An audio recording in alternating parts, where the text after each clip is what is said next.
Going around the world in 80 movies by crossing waters on a cruise called Scenic Scandinavia bears little resemblance to on-screen adventures of Kirk Douglas, Tony Curtis, or Travis Fimmel in their versions of Vikings.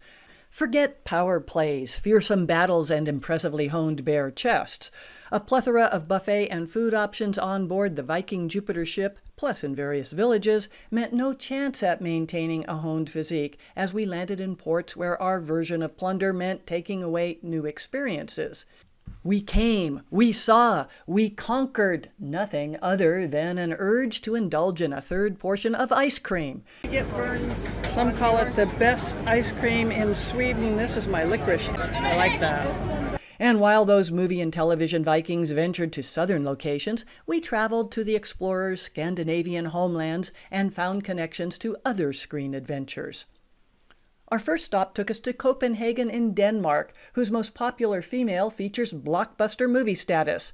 Well, some claim that the country's queen, Margarita, qualifies as most popular, but worldwide more people know about The Little Mermaid, a fairy tale creation by Hans Christian Andersen, who became the heroine of blockbuster movies, plus, in statue form, the city's biggest tourism draw. A short stay in the Old Town reveals sights from movies like The Danish Girl, but cruise itineraries rarely allow enough time for full exploration. As one Copenhagen movie title puts it, when it comes to visits, the city warrants another round. Our next stop took us to the portion of Denmark suitably labeled Jutland because it juts out on a peninsula. Movie-wise, the region's northern part hosted a wonderful Oscar-winning film called Babette's Feast, written by Danish legend and out-of-Africa author Isak Dinesen. Though the movie's title character finds herself horrified by regional food, today's Jutland and its main city of Aarhus boast Michelin star restaurants. Our little Viking group limited local dining to pastries, which boast world-class recognition under the name Danish. Movie links continued on our Viking excursion, though the next stop cheated a bit in the Scandinavian label. We landed in a German port called Warnemünde, but immediately set out on a 3-hour train ride south to Berlin. No stranger to filming, Berlin boasts such truly great films as Cabaret, though day-tripping Vikings more likely catch familiar film sites like Checkpoint Charlie, Part of the Wall. Beer. Beer. So right inside a huge part of the original Berlin Wall, and in front, left-hand side, the Brandenburg Gates, and the Victory Column, whose golden angelic statue features in the art house classic Wings of Desire. Back in Scandinavia, on Denmark's Bornholm, we found no record of projects filmed there. That oversight might get fixed someday. In the meantime, cruisers discover a pretty community with impressive cuisine and proof that pickled herring can taste really good. Apparently I'm supposed to place my knife and fork in a way so that they'll know I was done, but I kind of thought they might have figured it out. Switching countries with our first stop in Sweden, we once again made no screen connections. Instead, Karlskrona features a rare Swedish focus on the military. We are in Karlskrona, Sweden, where their business is making missiles and warships. The island includes a fortress and guards who seem open to friendly activities like posing with my travel mascots Didi, the designated duck, and Jeremiah, the bullfrog. What are your names? My name is Robin. Oh, that's my name. Really? Yes. My name is Sigvard.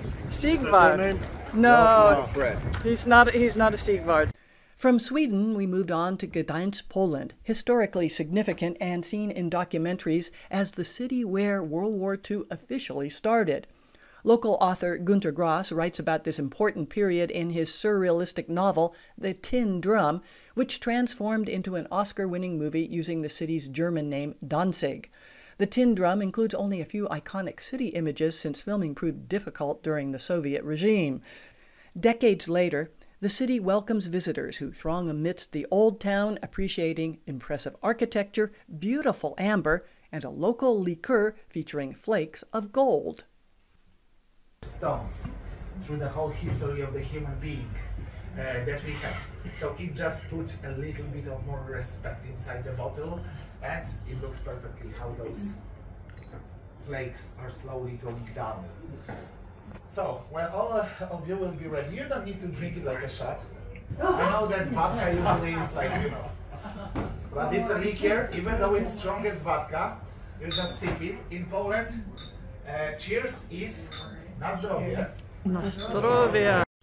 Back in Sweden, we found a screen link on Gotland, where main city Visby boasts about its ruins and roses. Down Rose Lane lies a flower-laden door that played a candy store in the popular Swedish story about a pigtailed girl named Pippi Longstocking. Around the world in 80 movies in Visby, this is Pippi Longstocking's favorite candy shop on Rose Street. Shifting countries, we landed in Finland's autonomous territory, Mariehamn, or Mariehamn. On IMDb, they list A Hedgehog's Journey as being a film in Mariehamn. You can find it for 7 minutes watching a hedgehog. Forget any sonic action, this 7-minute project looks like a home video that inadvertently captures the title animal on nothing more than a stroll through woodlands.